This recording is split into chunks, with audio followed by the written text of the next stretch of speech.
वो हो सकता है कि कई सारी दिक्कतें होती हैं, वो प्रजातियां जो गुड़ बनाने में या अच्छा गन्ने का उत्पादन दे सकती हैं वो नहीं हमको मिल पाती हैं। लेकिन हमारा लखनऊ में जो भारतीय गन्ना अनुसंधान संस्थान है उससे जुड़े हुए वैज्ञानिक गण आए हुए हैं, दलहन से जुड़े हुए वैज्ञानिक गण आए हुए हैं, तो वो सब का भी आप लाभ उठाएं।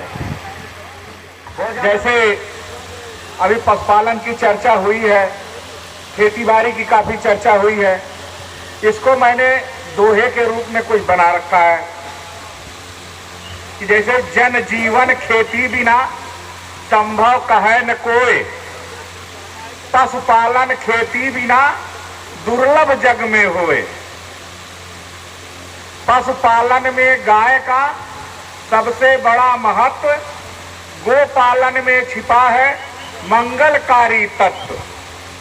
केबीके में जिले के पशु वैज्ञानिक आप गोपालन का कर रहे प्रस्तुत क्रियाकलाप। रहे सुरक्षित किस तरह घर में बछिया गाय, एलसी वर्मा कर रहे प्रस्तुत वही उपाय। तो हम इस तरीके की चीज आपको बताएंगे जिसमें ज्यादा दिमाग लगाने की जरूरत ना पड़े। जैसे कोई गाय और भैंस जब बच्चा देती है तो सर्वप्रथम क्या करना चाहिए?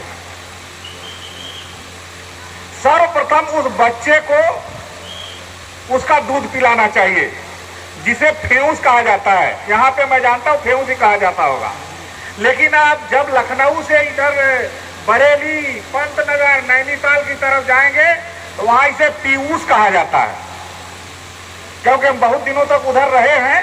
तो वहां पीयूष कहा जाता है। पीयूष का मतलब होता है अमृत। तो मुझे लगा कि जब इधर पूर्वांचल में कोई छोटे बच्चे का नाम रख दीजिए फलाने, तो फलाने फलाने करते करते दीदे वो फलनवा हो जाता है। तो यहाँ भी वो कभी पीयूष रहा होगा, पीयूष पीयूष करते करते वो फेऊस हो गया। लीटर 700 दूध लीजिए आप, पानी डालें 300, गर्म कीजिए ताप, मसले उसमें हाथ से मुर्गी अंडा एक, थोड़े उद्यम से महज खीस बन गया नेक। छोटा चम्मच एक बस डालें अलसी तेल, सब तत्वों का एक में करें मिलाकर मेल। 3 दिनों तक दीजिए इसे 1-2 बार, रोग निरोधक शक्ति का होगा संचार। तो इसमें जैसे आप पशु ने दूध नहीं दिया तो किसी दूसरे पशु का 700 ml दूध ले लीजिए और उसमें 300 ml पानी मिला दीजिए। मिलीलीटर 700 दूध लीजिए आप, याद कर लेंगे, आपको जरूरत नहीं पड़ेगी।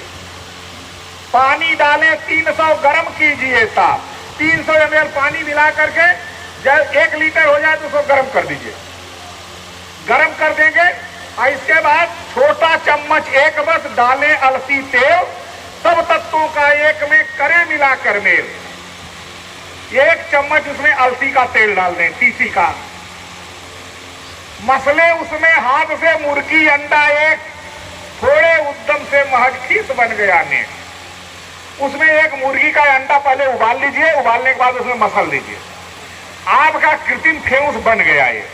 और अपने बछड़े को आप उसको पिला दीजिए 1 बार में, 2 बार में, 3 बार में, और इसको आप 2-3 दिनों तक पिला सकते हैं।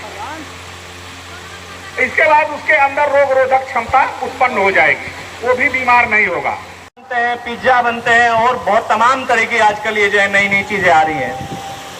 तो आज आप देखिए कि इनका जो व्यवसाय है, इनका बिजनेस है, वो लगातार दिन दूना रात चौगुना बढ़ता जा रहा है।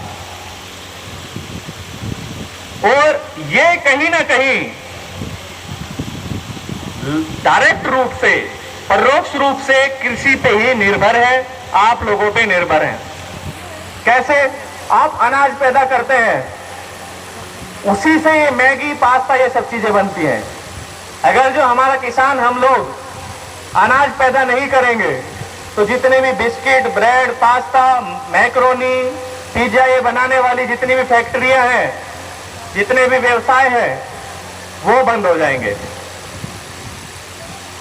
तो मैं बार बार इसीलिए कह रहा हूं कि अगर हमारे देश का, भारतवर्ष का विकास करना है